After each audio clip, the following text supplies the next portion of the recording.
G'day, you're listening to the Big Breakdown podcast with Chris Stafford and Harrison Marshall. Take it away, fellas. Welcome to the Big Breakdown podcast, where in this season we are delving into the minds of serial winning coaches and what the grassroots can take into their own environments. And today's guest has made a lot of that possible with his research. As always, I'm joined by my very own Alan Davies, Mr. Harrison Marshall. Harrison, how are you? I'm good. Excited for season 2.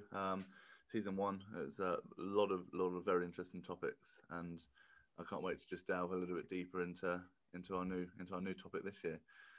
How are you doing? Good. I'm looking forward to getting started. So today's guest is a professor of sports coaching at Leeds Beckett University. He's published widely in areas of coaching policy and systems, coach development, high performance, coaching and positive youth development through sport. Sergio is the co-founder of I Coach Kids, a global movement helping coaches put kids first in sport. He's delivered keynotes, lectures and workshops across 5 continents and consulted for a multiple of high-level organizations such as Nike, UEFA and the FIBA. He's a former international basketball coach for Great Britain, and at club level, he's coached teams to 17 national titles in the UK. And he joins us today to chat about his research paper on serial winning coaches. Sergio, how are you? Very well. Thank you very much, guys. Great to see you. And thank you so much for the invitation to chat to you today. Really looking forward to it. No, it's great to have you on. For our listeners, if you could just give us a little bit of an overview to start off with, the sort of you, because I've heard you speak before, and you've sort of said that you're a practitioner first, and you've sort of fallen into the research side of things. So it'd just be a good idea to get a starting point of your background. Yeah, no problem. So as you can tell by the accent, not from Yorkshire originally, really from Madrid in Spain. And my background really initially, I played basketball. To a good standard, really, I got into the professional game for a few years. At the lower levels of the professional game, has to be said. I was never a super player. But then, and in terms of my education, I did my degree was in physiotherapy. And then at 24, just after graduating, my wife and I decided to move to the UK for a year. We wanted to learn the language and then go back to Spain and get a proper job, if you want. And then a year became 22. Okay, we stayed here. I did my master's here in sports psychology. I ended up playing semi-professionally here as well for my club in Manchester, and then did my PhD as well here. And then at the club, I always wanted to coach. So I was already coaching before I left Spain. One of my conditions really, whenever I played for a club, is that I also wanted to coach in the junior side of the club, and I did the same here in Liverpool first, and then in Manchester. I made the transition from Liverpool to Manchester, which wasn't very well, was quite frowned upon at the time. I didn't realize how important it was. But then, I always coached and played, and then in 2003, 2004, I decided to stop playing and focus on the coaching. Really, we're very fortunate to coach really a fantastic generation of players, both in the boys and girls side of the game at my club. It was a really, really good generation, really, really good crop that went on to play for Great Britain, both, like I said, boys and girls that played for Great Britain for a long time. Which then allowed me really, and I have to thank them for that, it got me noticed, and I ended up in the Great Britain coaching ranks as well. And I assistant coach to the senior women, head coach for the under-20s. I was involved with that program for 5 years. And I'm still at the club. I've been at the club now for 20 years. I still coach there. I've coached National League teams throughout. I think I stopped 2 or 3 years when I was in the middle of the PhD because I couldn't do both. And I've coached, well, I still coach from the community sessions and the primary school sessions to the National League sessions. Really, I'm currently now in the boys side of the program again with the under-16 National League boys, and I run the under-10s as well, which is much more. It's like a pre-National League session. Really, it's more like a community session with about 50 odd kids that come down twice a week to play really, and that's me in a nutshell. Yeah, no, I think it's great, and I really like that. The fact that you're out there on the field, and I've heard you say before that when you do research now, it's what's going to help you get better as a coach. And I think we'll definitely come on to that a little bit later on once we've sort of gone through the bits of the serial winning coaches which we've brought you on to talk about first. So just what is just to kick us off then? So what is your definition of serial winning? Yeah. So in terms of the definition that we use for the study, the criteria for selection into the study were very, very stringent. Really, you had to have won repeatedly at the highest level, and by the highest level we mean Olympics and professional and top tier professional leagues. Okay, and by winning we mean winning, not a silver medal, not a bronze medal.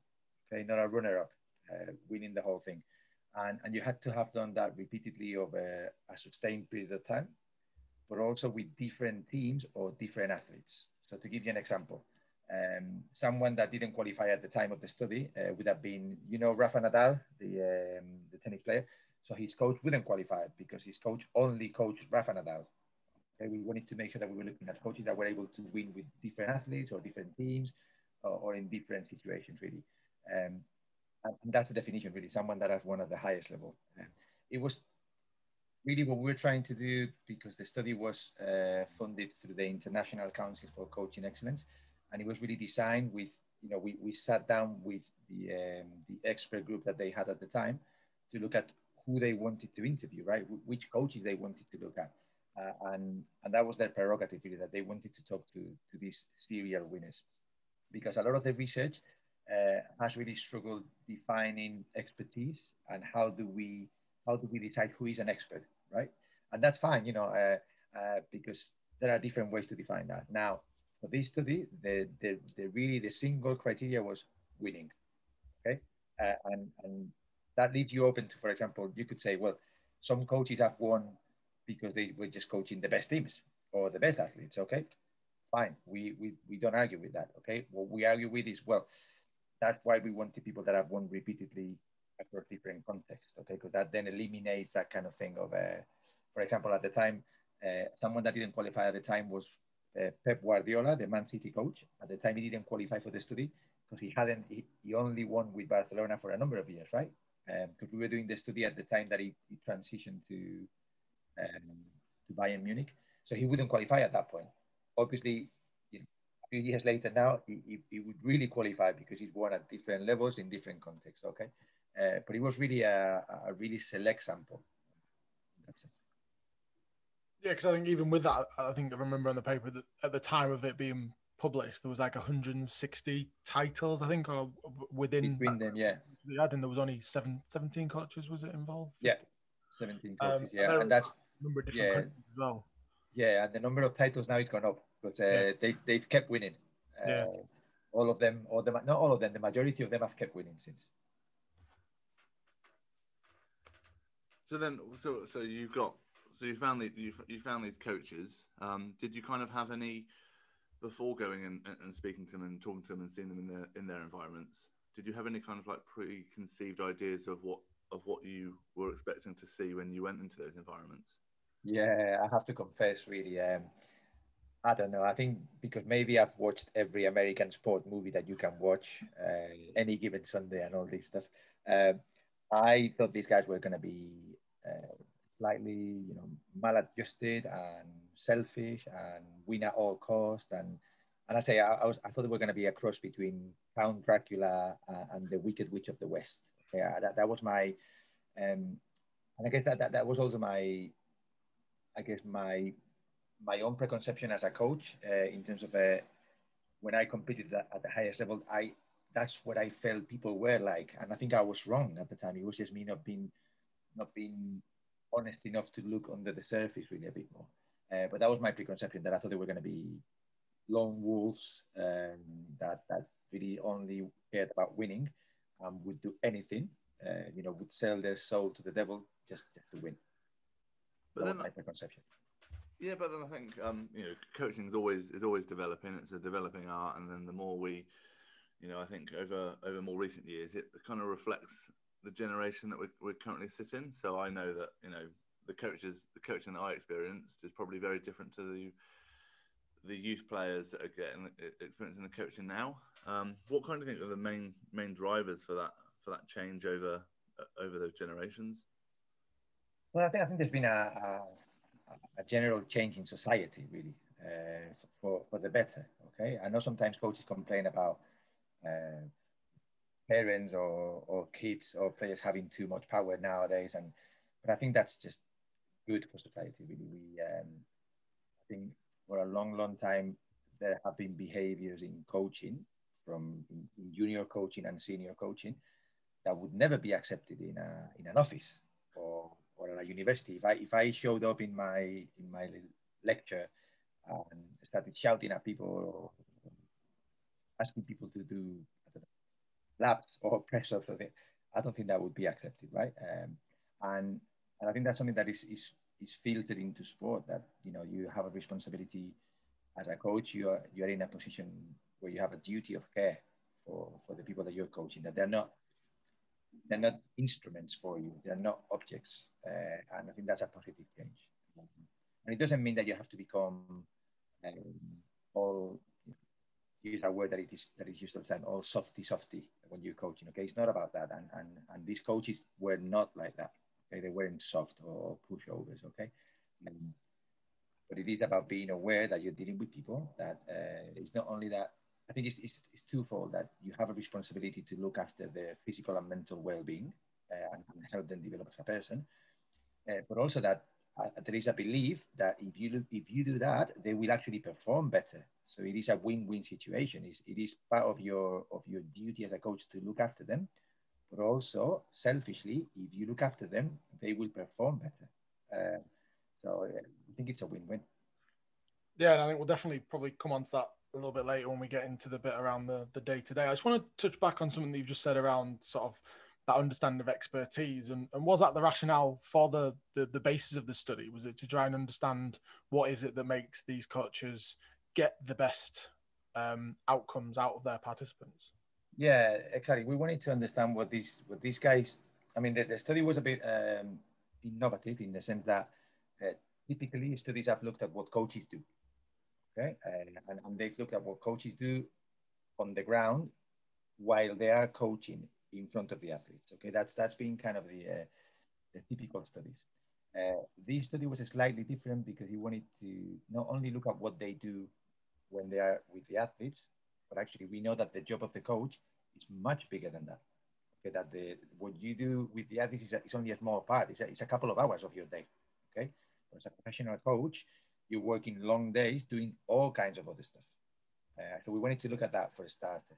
But also we wanted to look at who these people are, understand who they are as a person, because we also know that who you are as a person is going to influence how you coach. And we wanted to understand who they are, their motivations, their backgrounds, the kind of the why they do what they do and why they behave in the way they behave, and why they arrive at where they are, because everybody has a history and a story as well. So yeah, that was the motivation really. We wanted to offer a much more rounded picture of this type of coach beyond the 2 hours in front of the players. Yeah, because we all know, again, all being coaches, that it's not just the hour and a half, 2 hours that you put onto the training pitch.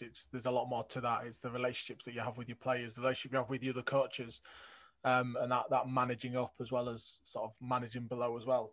And again, I always say the 2 hours in front of the players are the easy ones, are the easy and the fun ones. Okay, if you don't enjoy those 2 hours, you're doing something wrong, because the rest of the job is much less enjoyable.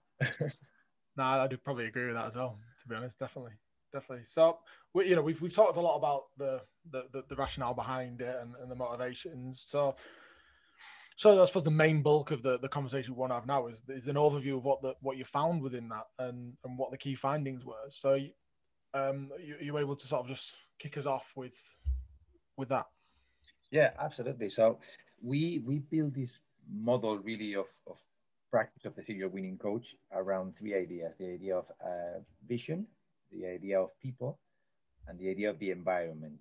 And kind of all around these three ideas, there's also the idea of the coach, of the self, okay, of who I am, and my personal values, my personal beliefs around life and coaching, my, what sometimes people call my philosophy. Okay, so let me start with the philosophy a little bit, really, because that's where we started to see some things that were slightly unexpected, or unexpected by me particularly, right? When I went back to this idea of Count Dracula and all that, and we saw people that had a philosophy that was very, you know, some key markers of that philosophy. One, that they were very much athlete centered, okay, in terms of being very mindful to see people as human beings first, to be very aware of your role and duty of care towards your athletes, um, to see them as, to see yourself not only as developing their performance but also developing them as a human being. And again, like I said before, that doesn't mean that these guys are soft or don't push people hard. No, they do. Actually, I believe that they can do that because they really care. And athletes can really take this push from their coach, and take the difficult times because they really believe that the coach is there for them and that the coach is doing everything they do in their best interest. Okay, so that's one thing, really, the idea of um, the athlete centered. The second thing that really caught our attention in relation to the philosophy of the coach is how much emphasis they put on values, values like honesty, trust, responsibility, loyalty, um, and, and and of course the beauty of the study as well, which was innovative because not many studies have done this, is that we talk to the coaches, but we also talk to the athletes because we wanted to triangulate really. We know that coaches can tell a very good story, and we can sell ourselves really well. But we also wanted to make sure that the athletes had a say, and the athletes always said this. Okay, um, again back to the point that they highlighted that this coach was tough and pushed them, but that they knew that the values were there, and this really high moral stance was a protective factor, and particularly around trust. You know that athletes really trusted their coach, and therefore um, would really believe in what the coach was proposing, but also had a chance to perhaps discuss things with the coach as well. So that was something that like we were expecting this more dictator approach, and we didn't see that very much. Again, but again, I want to emphasize that they weren't soft, okay? They weren't tyrants or villains either. And then the final thing in terms of the philosophy of the coach, and this was not a natural thing for them, okay? For most of them, it's something that they learned over time. And bear in mind, because this is really important, that I'm not saying that you can only win doing what these guys do or what these guys seem to do, okay? What we're saying is that if you're looking at winning consistently and for a long period, these things are important. Anyone can win one, okay? And you can do a lot of really, you can do it in many different ways, okay? Like, for example, being a dictator or a tyrant, okay? And win one. But it's unlikely that those players are going to want to stay with you for long, or that you're gonna win repeatedly, okay? That's what the study seems to show. So in that sense, the other thing that we found out that was really interesting was the idea of the work-life balance, that these coaches advocated that both coaches and players should try to strive for some kind of relative work-life balance. And I stress the word relative because, as we know, high performance sport is not a 9 to 5 job, okay? And therefore, you're gonna have to do things that most people don't want to do, okay, or are not prepared to do, or don't have the capability to do. But that doesn't mean that you can still not look for some kind of balance that works for you, that buffers against all the pressures and all the difficulties of being a high performance coach. And that's what these guys seem to be able to find over time, that they found a way to make it compatible. And as a single, interesting fact, that these guys, out of the 17, 16 were married with children, which I thought was not going to be the case. I thought I was going to find 17 divorcees, because the life of a high performance coach is you're living out of a suitcase all the time. Okay. And what they were saying is that, well, they found ways to make it work. And of course, they probably had very understanding partners. Okay. That might not be the case for every coach. But I was surprised, because out of the 17, only one had divorced, and all the others had been married for 30 years with kids. I was going through my notes from when you came into our understanding expertise module when I was doing the masters, and sort of talked about this, and I'd written in my notes that I think, did someone say to you, "Are you interviewing my winter husband or my summer husband?" Because there was that's right, yeah, between the two. So, which I think is quite powerful, really, that they obviously, as a partner, they accept that during this busy time that this is their job, this is what they're going to do, this is what keeps us being able to do what we can do, but that they had that notion that, well, actually, I need to switch off, and I do switch off.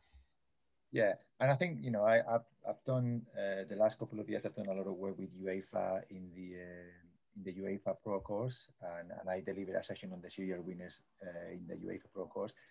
And I always start with the idea of, do you know what you're letting yourself into? Right? Do you really want to be a professional coach? Because this is what it takes, okay? And this is what you're gonna do to your family, and this is so is your family ready for this as well? Because I think a lot of the times, and it happened to me, right? When I went from my club coaching to national team coaching, I was not ready. I didn't understand, what it took, and it took me a while to really come to terms with the fact that, I've got to do so much work. I've got to be away from home so much, and it was a very difficult time, really. And no one had warned me about that. Okay, and we all want to keep progressing as a coach, but actually, you don't know sometimes what you are chasing, and until you get there. Okay, so we have this. I have this exercise that I do with the pro license coaches, really, where I said, well, let's describe the environment that you're going into, and let's describe what the job is going to be when you get there. Because I say this, I mean, I try. I know it might sound like a bit of a downer, really, okay, but you have to be very realistic about the environment, because then you need to prepare for it. Okay, it's not that I'm asking them, don't do this, don't go there. It's a terrible place to go. No, I'm saying, if you're gonna go there, you need to be ready. So you need to start thinking about how you're gonna prepare yourself to cope with this. Uh, you need to talk to your family. Is your family going to accept this? Because they are really important in this, and we know that a lot of the stress that coaches have is because of their family, because they're thinking, as a coach, and I don't know if it happens to you, but a lot of times when I'm coaching, you get that feeling that I shouldn't be here, I should be home, I shouldn't be here, I should be back in Spain talking to my mom, or whatever, or back home with my wife. That happens. Okay, we experience that sense of guilt sometimes, because it's an all-consuming profession. Okay, so it's just a case of being really honest, and understanding what the profession takes. And Not for everybody.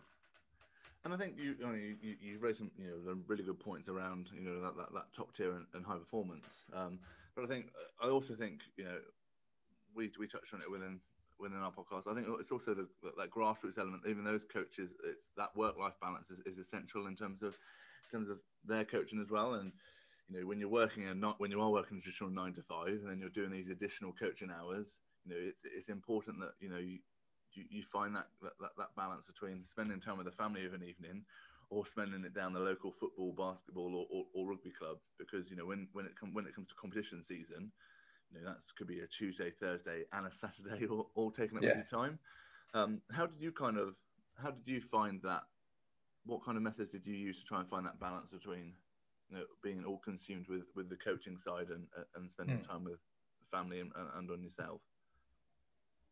I mean, a bit like some of the coaches, really, that in the study, the majority of them said that they learn the hard way. They learn from getting it wrong. Okay, and some of them talked about having mental breakdowns. Okay, I never had a full mental breakdown, but I had some times when I went really low, in the sense of like thinking, like being completely drained of energy because I was coaching. I mean, I was at my club coaching 2 teams. I was doing national team. I was working a 9 to 5 at the same time.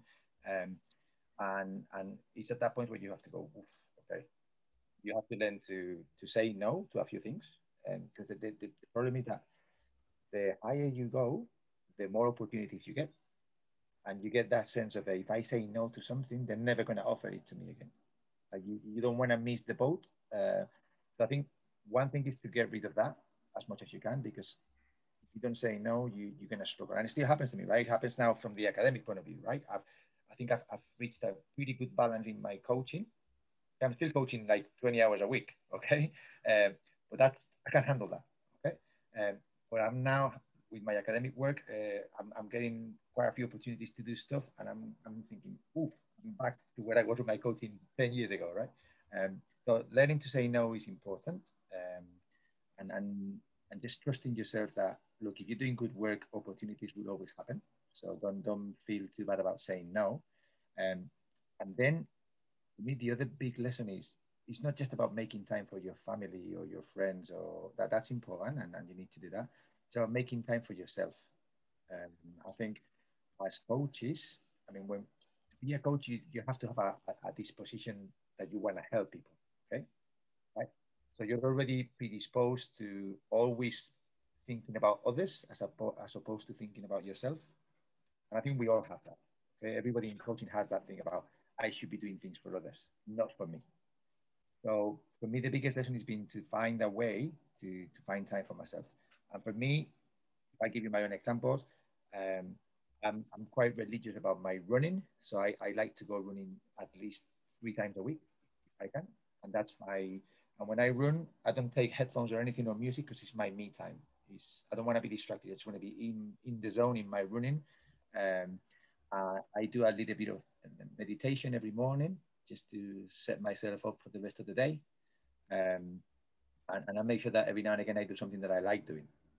For example, when the weather is good, I like to go fishing for a couple of hours. I don't catch anything. I'm a terrible fisherman.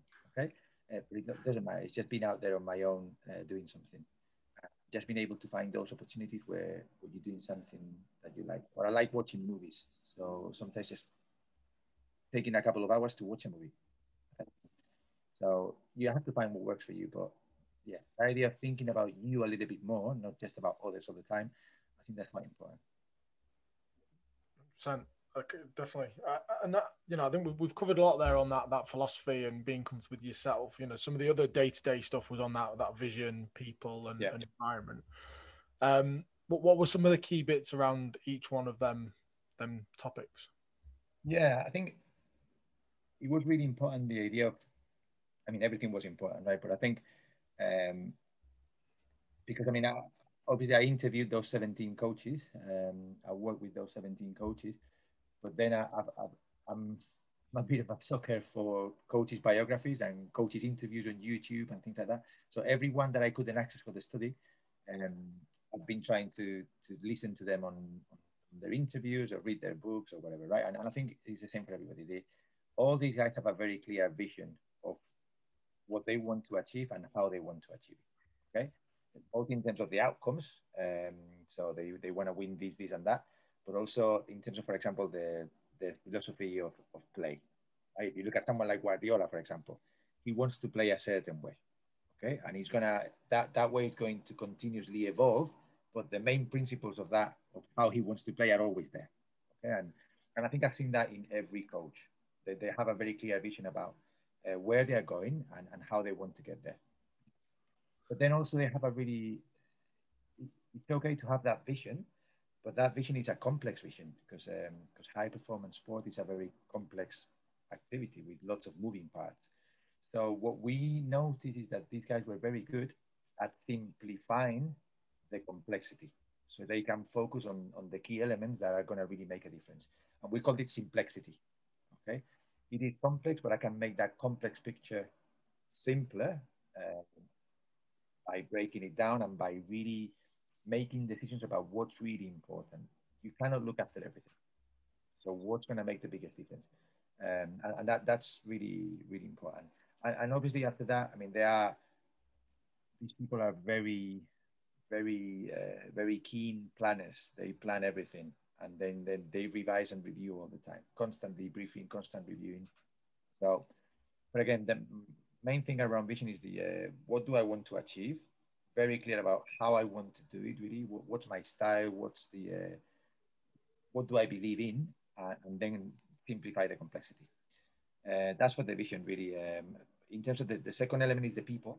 Okay, and in terms of the people, I think it was quite humbling because they all said when we asked them, what do you think is really allowed you to be a serial winning coach? And the first thing that came out of their mouth for a lot of them was, I've coached fantastic athletes. They don't really hide the fact that they've been privileged to coach great athletes and that everything starts with the athlete. You're not going to become a serial winner coaching, this is where I live, is coaching Salford football club, okay? It might give you the foundation to then go and coach somewhere else, but you're not going to win the Champions League with Salford, okay?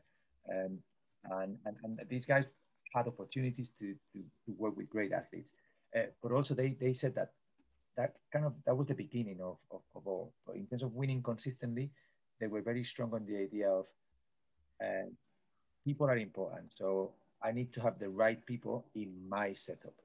So I need to get the right athletes or the right players, but also the right support staff, the right assistant coaches. So they were very keen to get good people, to surround themselves with good people. And to the point that sometimes they decided against signing a player, for example, because it wasn't the right person for the setting. Okay, it could have been a great player, but it didn't fit with the squad or with the philosophy of the coach or anything like that. And the same with like they said, I'd rather have a sports scientist that is not as good as someone else, but that it is a good human being that is going to make us better just by being there. And then I can give that person the time to get better at the job. Okay. But I prefer to take that person to taking someone that is a bad person. Okay. So that's really important. In people selection, really, really important. And they took pride and time in selecting the right people. And the second thing for me is the idea of instilling belief. Okay. Once you've got the right people in the room or in the setup, you need to make sure that everybody believes that they can achieve your vision. And that belief is, so you need to get them to believe in themselves. Okay. And it was incredible how much time they spend going out of their way to make them believe in themselves. Much more than perhaps working on the technical and tactical elements sometimes, just working on people's psychological belief. But also they have to make them believe in the coach. Okay. So again, what do I do so these players or these athletes really believe that I'm the right person to guide them? Okay, so again, they went out of their way to make that happen. And then the final piece of the belief puzzle, if you want, is how do I get everybody to believe that together we are much stronger and that we can achieve much more by being united than by being a bunch of individuals. Okay, so those three things really were at play all the time. And then the final thing around people is the idea of that there are a lot of people, basically, in a high performance environment. It is a huge amount of people. You've got, I mean, in your sport, guys, in rugby, you've got what, 30 plus players in a roster. That's just, I mean, from a basketball point of view, where we have 12, that's unbelievable. Okay, how do you manage that? Okay, but in football, they have also, in excess of 25, 30. You've got another, 5, 6 assistant coaches at that level. You've got 10, 15 support staff between doctors, nutritionists, physios, and all that. So managing that high performance team becomes perhaps the biggest part of the job. Okay, so being prepared, first understanding that that's the job as well. So a lot of coaches struggle with the idea of that being part of the job because they want the job to be the 2 hours on the pitch with and they really resent all the other stuff, all the meetings, all the planning, all the negotiations. So you have to accept that that's part of the job, and actually that's going to make or break your job much more than whatever you do on the pitch sometimes. Okay? And I'm sorry, I think it goes back to what you were saying at the start about that these coaches have almost unwavering values. So they have their values that they set, and I think they're quite you know, and listening to a lot of these top coaches speak, you know, they're recruiting players in that have got to meet these, have got to hit these values, and if they don't, then they're just simply not good enough for that, you know, for that organisation. And then you talk about managing large teams. I think what I've noticed from looking at a high performance environment, and then also at the lower end, is how us as coaches can empower players or other coaches to almost take a bit of more of a leadership role. Because there's no way, if I'm coaching a group of 30 on my own without any assistant coaches, I'll be able to manage and create a nice environment for all of them. So, you know, I think the way that I've thought about it within my own coaching environment is, right, how can I empower maybe 3, 4, 5 of them to actually help me and become leaders within themselves, especially within a team environment. I guess it'll be slightly different with individual athletes, but I think, I think it's some, you know, cracking points that you've made around that people and the vision. That's a really good point, Harrison. You have to, I think one of the things that comes across from the study and from my personal experience as well is that at some point you have to realize that you are not you're not the main element of the environment. You're just one element of the environment that happens to be in a position of power, if you want. That the environment has to work, if you want, despite you. You need to, you know, if I've always said that the measure of a good coach is what would happen if one day you're not there. Okay, if the day you're not there, everything crumbles. You haven't done a really good job, I think, because everything depends too much on you. So to the point where at times I've tested this with my team, right, where deliberately I'll say to my assistant coaches, listen, guys, tomorrow we're gonna show up late. And we're very lucky in our basketball club. We have a balcony overlooking the courts. So we can hide in the office and look over from the office window. And we can just not show up. Or, I mean, we show up and go into the office so the players don't see us. And we observe what happens. So if the session is supposed to start at 6 o'clock, what happens at 6 o'clock if we're not there? Okay. And if at that point then the players get together and they start looking at, or if they don't do anything, then we've done something wrong. Okay. But if the players get together and someone steps up and says, "Hey, they're not here. What should we do? So let's start the session. Let's do something. Let's do something for ourselves."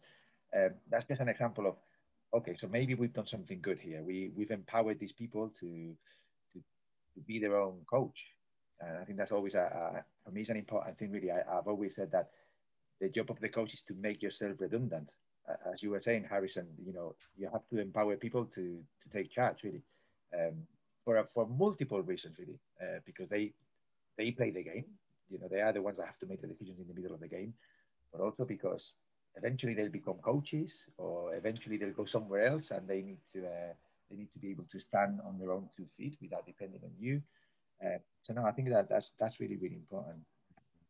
I suppose a lot of that then sort of comes down to the leadership element, doesn't it, Sergio? I know one thing you sort of spoke about in the paper is this idea of driven benevolence. Can you sort of just give an overview of what that is? And it's, again, that was another kind of surprise, really. Kind of summarizes really the stuff that we talked about, where I was expecting these guys to be a bit more on the dictator side of things, really, and a bit more on the it's my way or the highway. Okay. And some of them were a little bit like that. Okay. But in the main, what we saw is that these guys were able to straddle a continuum, really, from being very driven to being very benevolent, or from being very determined to be very caring at the same time. Okay. And they knew how to go from one place to another. So I'll give you the kind of the definition of true benevolence. Okay, and it's the relentless pursuit of excellence, balanced with a genuine desire to compassionately support athletes and oneself. And importantly, the oneself is important. Okay, that you are going to be benevolent to yourself as well, because that's where it breaks down. So on the driven side, like I said, relentless pursuit of excellence. And these guys, I mean, there's no two ways about it, right? They really, really, they want to win. They will do nearly whatever it takes to win. Okay, in the sense of not win at all costs, but they will go the distance. They will sacrifice whatever needs to be sacrificed to win, or to give themselves a chance to win. And in terms of how is that operationalized, this idea of being very driven or very determined? And it goes back a little bit to the third element of the model, which is the environment. So the drivenness, the determination is seen in the environment where it's a unwavering high standards. Okay, there's not a moment where you can go to sleep in these environments. Okay, you're gonna get pushed all the time. There's gonna be a culture of continuous improvement, a culture where we're constantly pushing each other to new levels. Where the moment we achieve one milestone, we move on to the next. Okay, we're constantly raising the bar. A place where we are we control everything we can. Okay, we accept that there are some things that we can't control. Okay, but everything that is under our control should be controlled. Okay, so you go the extra mile to make sure that everything that should be ready and that you have any control over is taken care of, and where we don't make blunders. Okay, these coaches are. I remember one of them saying, "I'm comfortable with people making mistakes that were well intentioned, but I don't let any blunders happen. If you make a blunder with me, you're unlikely to work with me again." A blunder being a mistake that happens because of carelessness, basically. So that's important, really. But they also, in terms of the drivenness, I found that really, really interesting, really, and it connects with me a lot because I'm a bit like this, really, in the sense of they found themselves or they felt like they had a higher sense of purpose and duty. And for some of them was a duty to the athletes, and they felt really strongly about, I'm trying to do my best for the athletes. Okay, and when we lose, I feel really bad for them, not for me. I feel bad for me, but really also for them. But for others, it was more a sense of I'm doing this out of loyalty to the club or loyalty to the nation. And a key example was there was a British coach that walked around with a £5 note in his pocket, and he got the £5 note and said to me, "You see that?" And obviously that's Queen Elizabeth II.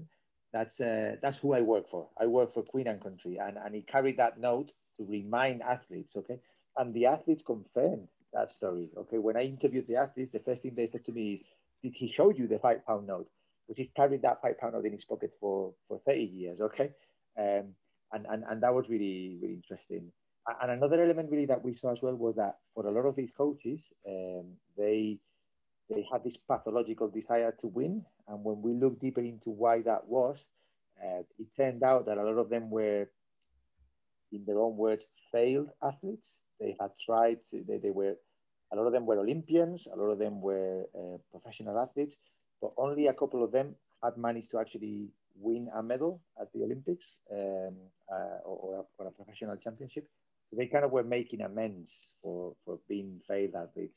For some others, the failure, if you want, or the unfinished business was more that they actually had to retire early as an athlete because of an accident, for example, being run over by a car, and then they had to stop being a sportsman or a woman and then come into coaching. They came into coaching because that was the way to stay connected to the sport and to perhaps achieve what they couldn't achieve as an athlete. Okay. And then the final thing around the drivenness is that what I call the all-in commitment. They are all in. They don't take any prisoners, really. I know this sounds a bit counterintuitive with the idea of the work-life balance that we said before, but it isn't really. I think there is all-in commitment, and over time they find the balance to make it work. So the commitment is still there. Okay, they're still going to miss a child's birthday or a parent's evening because they have to coach. They will do that, and they will find other ways to make it work. But it is all-in commitment, and that's also the all-in commitment also comes in when it comes to taking risks.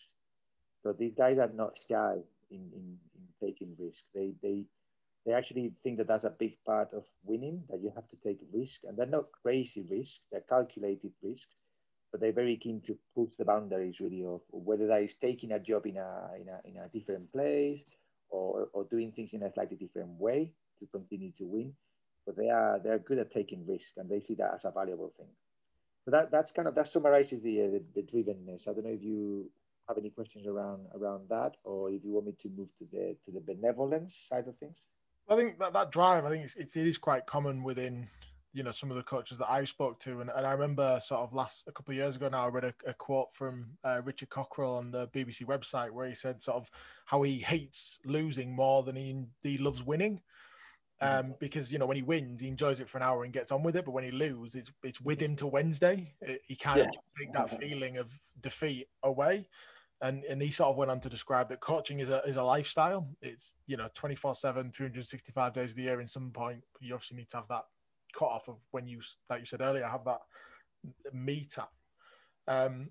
But I suppose what drives them is the reward at the end of it. Is that feeling of that if you go through an Olympic cycle and you've got that gold medal at the end of it, I think the satisfaction of the hard work and the sacrifice you've made outweighs everything else. Yeah. I think it's really important that these guys, they didn't always knew about that balance and about that level of, they realized over time that they needed to find that balance. I think everybody or the majority of people start thinking, I'm going to do whatever it takes. Okay? And then over time, they start to realize that, okay, that's, where do I draw the line really? And for example, one thing that a really good team sport coach that I interviewed, and this really stuck with me a lot. He said, well, actually, you have to find a way to keep a relatively flat tone, really. So you don't get too high when you win, but you don't get too low when you lose. You get used to living with both, okay? And it doesn't mean that you become less competitive. Actually, it means that you become more competitive because by not being like this, you actually become more capable of doing the job to the best of your ability. And that really stuck with me, that the idea of, okay, so, and he even said that it's more important, you can go high really when you win, okay, but try not to be there too long. But really, really important, don't go low too long. That really bounce back quicker, because if you're low, your athletes are going to be low, your family is going to be low, and in the end, that's all going to come back to haunt you, and you need to bounce back as quick as you can to get on with the job. Because again, losing is a big part of the job. It's like we were saying, managing the support team is part of the job. Losing is a big part of the job. And even these guys, the serial winners, they've lost a lot more than they've won. Right? Even for these guys, I think sometimes people think that for this kind of coach, life is easy. No, they lose a lot as well. Okay, they happen to win some, okay, but they also lose quite a lot. And perhaps even, I'm just guessing now, but probably when they lose, it's even worse for them because they're used to winning as well. So I think managing your emotional state overall, for me, is a big thing for coaches really that we should all learn from really. The same way that we say to athletes that they need to get themselves to an emotional state that allows them to function, I think coaches need to do the same, and I don't think we always do. That touches on that benevolent side of thing, though. Then I've heard you've said before about the sun will always rise again. Is that the flush the toilet and move on? I suppose. Completely. Yeah. And I think that's definitely something that even grassroots coaches can take away, because like we've alluded to before, is if you're taking this on top of your other work, you're doing it because you love the game or you love the club, or you've got an investment in it personally. So you tend to take that defeat more personally when it does come, and it's how you then react to that, respond to that, that's then probably going to have an impact on the environment and the people to get the best result at the next opportunity. And I think that's where they're all aligned, really, aren't they? Yeah, completely. And realizing again that this losing, failure, it's just a central part of life, but not only in coaching. I'm thinking now as an academic, you write a paper, you spend so much time doing it, and it's like such a labor of love. You send it to a journal, and it gets rejected, or they tell you, or you have to do major changes to it. Okay, and you go, okay, and you feel like a baby really wanting to cry your eyes out for 10 minutes, and then you just get on with it and do the rewrite. Okay, and I think that resilience and bouncing back ability is fundamental, really, and obviously at at the high performance level, the stakes are a lot higher, because when I submit a paper to a journal, the only people that know about that is me, my co-authors, and the reviewers. Okay, but when you lose a game in high performance sport, the whole country knows about it. Okay, so it takes an extra bit of strength really to shelter yourself from it, which goes back to the benevolence, really, the idea of being benevolent, not only with the athletes but with yourself. You know, look after yourself, be kind to yourself as much as you can. And like I say, there is a pathological desire to win, so this is hard. Okay, but I think it seems like they learn to live with this idea of, okay, what this is, you know, excuse my French, but the idea of shit happens. And as you said before, go to the toilet and move on. So that to me is key. And the other element around the benevolence is that you have to really have a people first attitude. Okay, again, selfishly, when people are feeling good about themselves, and when people feel good about around you, they're going to work a lot harder. They're going to perform a lot better. So that's one selfish reason for being nice to people, if you want. Okay, but at the same time, it's understanding that you've got a duty of care to those people. That you can just walk all over them. That you have to, as Andy Abraham would say, you have to display always ethical practice. Okay, and be very mindful of that. And I know sometimes the boundaries in sport are really, people talk about, you know, the line being really thin, but I think the line isn't that thin. I think there is a very clear line between what's right and what's wrong in terms of being ethical in sport. And like I said, you know, these guys have been successful for 30 years, and again, going back to the idea of players being much more powerful these days, and athletes, and also them having a lot more choice. I think players and athletes gravitate away from coaches that are not ethically sound, um, unless this is happening in at very young ages. Okay, we know that in some sports, the age at which athletes are elite performers is very young. Okay, and for those athletes, it's very hard to speak out or to move away from that coach. Okay, but in professional sport, really, I think that happens more and more, where players decide where they want to go based on the coach, and I think that's important, because if you build a negative reputation, people are not going to come to you. That's happening more and more, I think. And the final thing really around the benevolence is the idea of, you have to understand what makes people tick. If you're going to ask people to do extraordinary things, you need to understand why they want to do those things, or how you're going to create the belief that they want to do those things, really. So seeking to understand people before you seek to get them to do things. Okay? Really take time to understand who you're dealing with. Same as taking time to understand yourself, taking time to understand others, really. Yeah, that's kind of the summary of the driven benevolence area. So just, I mean, you've one thing that really interests me, Sergio, you touched on the fact that some of these coaches were performers themselves, and that they'd not got to where they felt they could have maybe got to.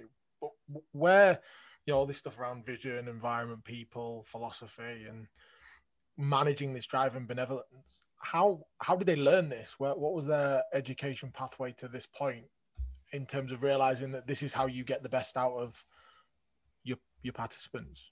Yeah, so it is a diverse educational pathway, but there are some common elements. Okay, as I said before, a lot of them were, but out of the 17, 14 were elite level athletes. I'm talking Olympic athletes or internationals. Okay, out of the other three, 2 were national level athletes, and 1 was the only one that wasn't a national level athlete. That was just a coach. Okay, that progressed through the ranks, really. So it seems like having some kind of background in the sport helps. Now, I don't want you to think that just by being a former elite athlete, you can be a serial winning coach, okay? Because what we saw in these guys is that all of them, they weren't just kind of, I retired as an athlete and then I became an elite coach the following day, okay? They all had an interest in coaching before that, okay? And they all had experience of coaching before finishing being an athlete. Okay?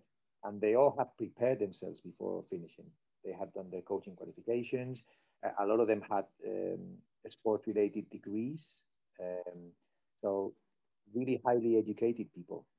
They were not accidental coaches. They were coaches that there was always, even for those that had an accident and an injury that forced them into coaching early, that's what happened. It forced them into coaching early, but they were going to be coaches anyway. They had that disposition, the majority of them. How they got there? Well, they really valued their formal education. They really enjoyed their coaching qualifications because it gave them a grounding or an additional grounding on their sport. They weren't despondent of formal qualifications really.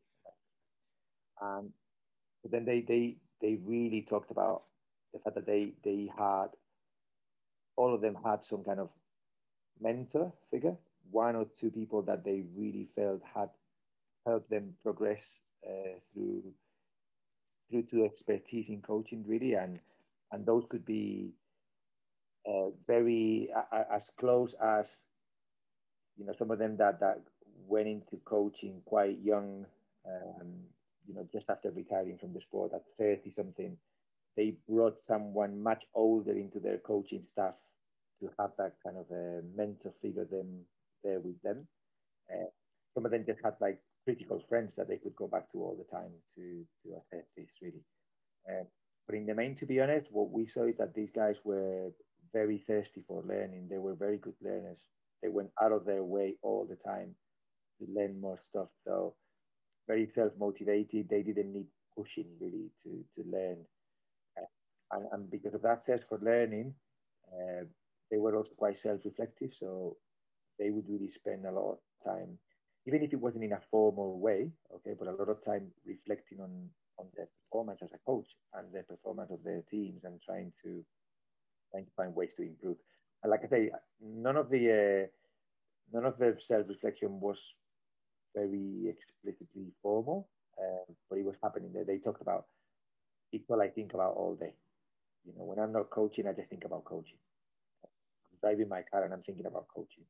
I'm at home and I have to make, if I really want to spend quality time with my family, I have to make an effort because my mind is always going towards what can I do different? How can I improve? Um, so yeah, very, very good learners, very driven to learning and to improvement, and very curious people, really. So I think there's some great points there. I think there's a lot for us to dissect there and work out what coaches in the grassroots games. That's what we want to try and sort of get out of this is what common themes can we start to introduce at the lower level. But I suppose what would be really interesting, Sergio, is to learn how you've maybe applied some of the stuff that you've learned to your own environments and where you're coaching at the moment. Yeah, for me, there's been obviously I'm very biased because I'm one of the authors of the study. Okay, but it's really had an influence in me at a personal level. I think first thing is really had an influence on the idea of a personal philosophy, on understanding who I am and and why I do certain things and and why some of the things that I do are really helpful and my participants or athletes like them and benefit them, and why some things that I do are not helpful. Okay, and those things may be because of my personality trait or my upbringing, but the way I was coached when I was a player back in Spain, and so really one big thing for me has been the idea of spend more time getting to know yourself and spend more time trying to get rid of those elements of yourself that are not helpful. Okay. But I mean, I don't know, get rid is probably not the right expression really because they're always there, right? But get better at controlling those elements and do something else. Um, and then the idea of, for me, as I was saying before, the idea of bouncing back quicker. And I think, like, if you look at the way I kind of behaved 10 years ago, um, I tended to dwell a lot more on when things went wrong. And I think that's, in a way, it's not just been a change in my coaching, really, it's also been a professional change. And I think um, learning to be more resilient is really been, for me, been fast tracked both by my coaching, but also by my academic career, really, by the working at the university for the last 10 years, where it's a very, I know people might not think this really, but universities are very fast, the job is quite fast paced, okay? Uh, you're also performing all the time, whether that's doing research or teaching. So you have also opportunities to feel good about yourself, but also bad about yourself. You've delivered a bad lecture or your paper's been rejected, and you have to bounce back quickly because you got to do it all over again the following day. So that, to me, learning to be more resilient and to take myself less seriously, I think that's been an important part of my learning. Still working on it, really. Still, I have days where I go, on. But those days are becoming less and less, and I'm able to, I think I'm able to bounce back a lot quicker now, and to bring perspective to things, really. And I said, one of the coaches said it in the study that you have to realize that your although to you it seems like life or death, it isn't. You know, we're not heart surgeons. We're not soldiers in the front line. Okay, so taking yourself a little bit less seriously, I think it helps. I think that, yeah, that's probably spot on sound advice for all coaches out there. You know, we can get wrapped up in success and in failure. I think, you know, like you said, it's, yeah, we're not brain surgeons. We're coaching a sport that we absolutely love, and if you're not out there enjoying it 100% of the time, then that's when you've got to reflect: am I doing this for the right reasons? Because if you're not happy doing it, then that's when you've got to start questioning yourself. Yeah, I mean, your athletes are always going to feed from you. Okay, and if they, and this happens to me, you know, I'm now coaching. I never had this problem when I'm coaching the under 10s, okay, the younger lot, because I have it very clear in my mind that my job there is they need to come back next week. Okay, and I have to be energetic, and the way I set up my practice is very, I try to make it fun, and I never had that issue with them. I'm always, um,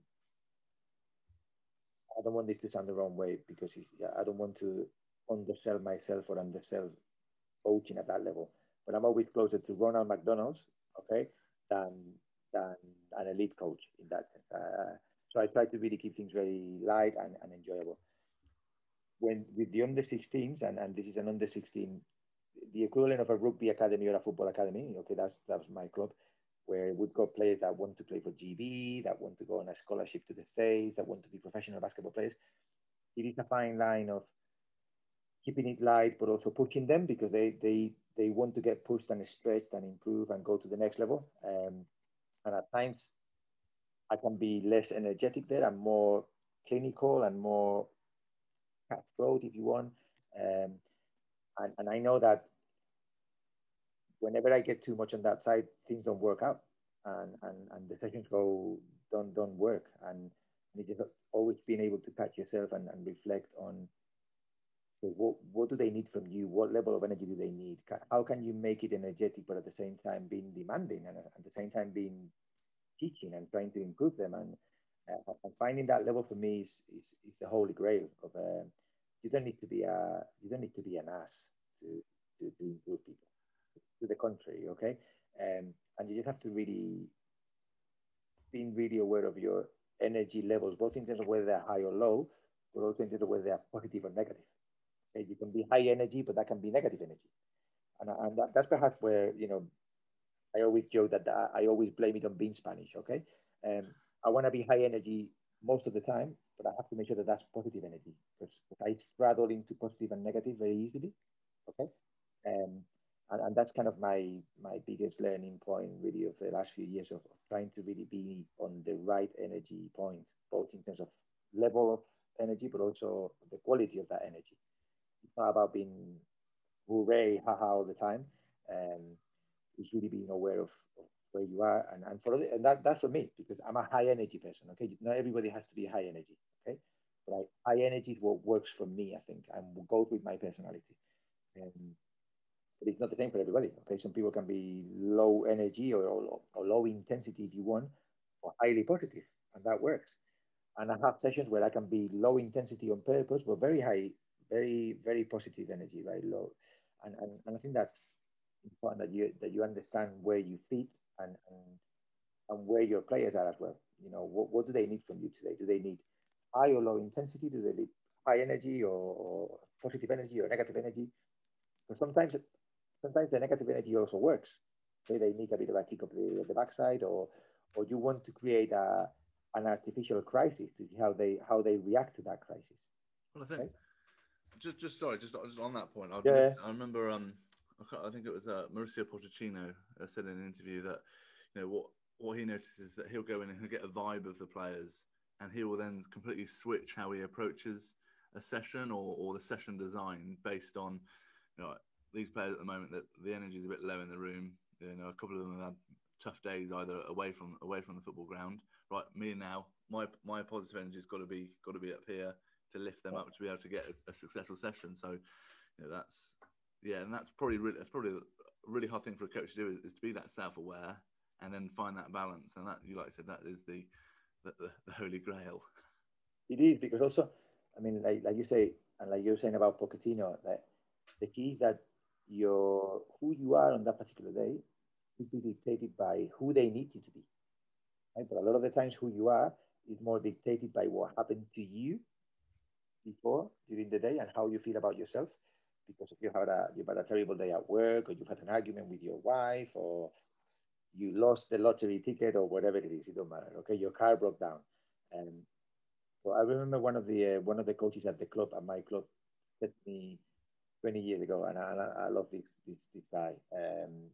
He said to me, he's a teacher, right? He's a retired high school teacher. And he said to me, look, I try to make sure that whatever my day, whichever way my day is gone, that the kids don't notice. Whether when I'm teaching or when I'm coaching, leave that at the door. I know it's hard to do, but the kids need your full attention, and they need the best version of yourself. And that kind of really stuck with me. And I'm not 100% great on it, but that's kind of what I'm aiming for, right? Try to get to that point where the energy level in my session is dictated by what they need, not by what I need. Okay? That's the thing, that a lot of times we're doing things because we need them, but that's counterproductive for them. They're not what they need. It's just being self-indulgent. I need to scream now. I need to shout. I need to be. No, you don't. You might need that to let steam off, but they don't need that. No, definitely. Really, really interesting sort of discussions, and I think that sort of moves on to sort of the last bit, because it'd be wrong for us not to have you on the pod and not sort of ask you about the I Coach Kids, which I think sort of brings all that into reference, because you've been instrumental in setting that up in partnership with Leeds Beckett University and the ICCE. I think it'd be just good for the coaches listening to sort of get an understanding of what I Coach Kids is, and what is the goal of it, what are you trying to achieve, and what is the vision of it. Yeah, so it really started like a labor of love, and it still is really, but it's become a bit more formalized now. Back in 2016, and I think based on previous experiences of mine as a coach, but also when I used to work for UK coaching, where I was in charge of kind of developing the coaching children curriculum really, and what we would do in the UK to support children's coaches really. I always felt that we needed we know that 80% of coaches are working with children. We know that those 80% mostly are volunteers, mostly have either no qualifications or a low level qualification, a level 1. And we know that without these people, the sport would die. Okay? And we are very quick at vilifying these people and demonize them because they're not good enough and they can coach. And it's the opposite. Okay, we should really celebrate and cherish these people. because they do an amazing job of being out there. Just by being out there, they need celebrating, because not every adult does that. Okay, there's some special group of people that go, I'm going to coach, okay, for whatever reason. Okay? So we wanted to support these people really, and we wrote a bid to the Erasmus Plus program of the European Commission to create a website and some free e-learning for coaches working with children to support their development. Really, if you want to know a bit more about motivation, watch this. If you want to know a bit more about planning, look at this. If you want to know a bit more about strength and conditioning, look at this. So that went really well, and a lot of coaches really started using it. National governing bodies started using it. UEFA, for example, developed a customized version of our free learning to use it with football coaches across Europe. And it's grown really well to the point that now we are in a second Erasmus grant, really, where we are now looking at how do we minimize dropout in sport, but also how do we create talent development environments that are holistic and positive. And we've got a PhD student looking at that. And if you want, the icing on the cake has been a fantastic partnership with Nike that we signed about a year ago, which has allowed us to redevelop the website, which is going to launch in the next couple of weeks. And now the website will be, and credit to Gary Hodson, who I'm sure you know Gary. Gary is now working full time with us at iCoach Kids.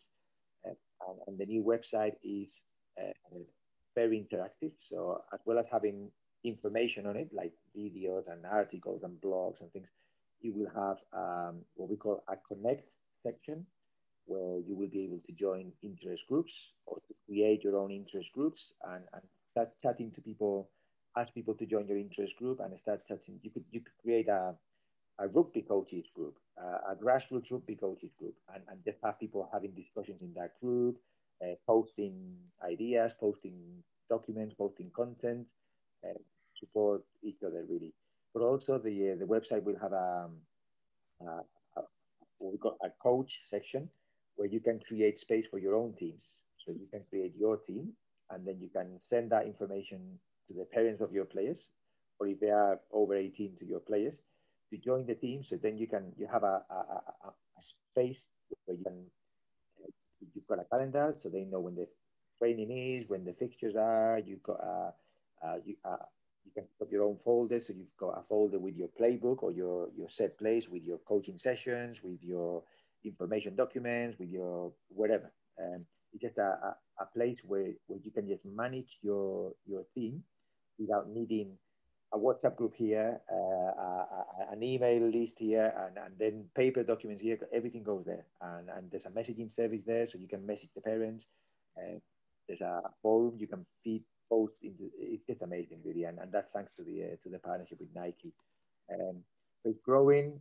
We've got more people joining every day, and more organizations really interested in partnering with iCoach Kids. So, guys, iCoachKids.org. Go on it, join the new website, and just spread the word. That's the message. Yeah, we'll definitely put a link to it in the description below as well. Because, like I say, the grassroots coaches that are going in and working with these kids on a voluntary basis, they're doing it for a reason. And it's a lot to go and sit on a NGB qualification for 3 Sundays in a row or something like that. If you can access everything online and it's easy to digest and it's something that they're going to be able to take something away, we've got to make these resources more accessible. That's exactly why we set this up originally, wasn't it, Harrison? Was to just give a platform for people to learn a little bit differently than just relying on the NGBs, I suppose, to be able to do that. Let's help grow. If we can help coaches develop and improve, then more people are going to be involved in sport, and that's just going to have a more positive outcome for a lot of other things, from health and well-being and mental health as well, which is definitely what we want to see. And really, I mean, you talk about governing body qualifications. The majority of governing body qualifications, especially at the lower level, tend to focus on the sport. So they teach you about the sport. But really, we always say that the most important thing about coaching kids is knowing about kids, not the sport. You don't coach basketball, you coach kids in basketball, right? So I think that's what iCoach Kids does. We don't provide sport-specific knowledge, although we now have some content that is sport-specific, but we've got generic content that is important to every children's coach, regardless of what sport do you coach. This is what governing bodies struggle to do because they are more focused on teaching their sport, okay? Especially in the early levels of qualifications, really. So yeah, it's a complement. It's not a substitute for NGB qualifications. It's just a complement, really. Yeah, no, it's brilliant. Sergio, thank you for coming on today. It's been a pleasure having you on, and there's some great little bits there that we can take away, and we've got some coaches coming on to sort of delve into each one of these elements in that little bit more detail, which I think will be really fascinating. So thanks again for giving up your time. It's no really problem. Absolute pleasure. Thank you so much, and well done on this initiative, and great job keeping it going. This is fantastic. Thank you. Excellent. Oh, I'm sorry, before we go, we should just congratulate you on becoming a professor. Yeah, so well done on that, and yeah, brilliant. Thank you. Cheers for listening. Don't forget to join in the discussion at Big Breakdown HQ on Twitter, Facebook, and Instagram.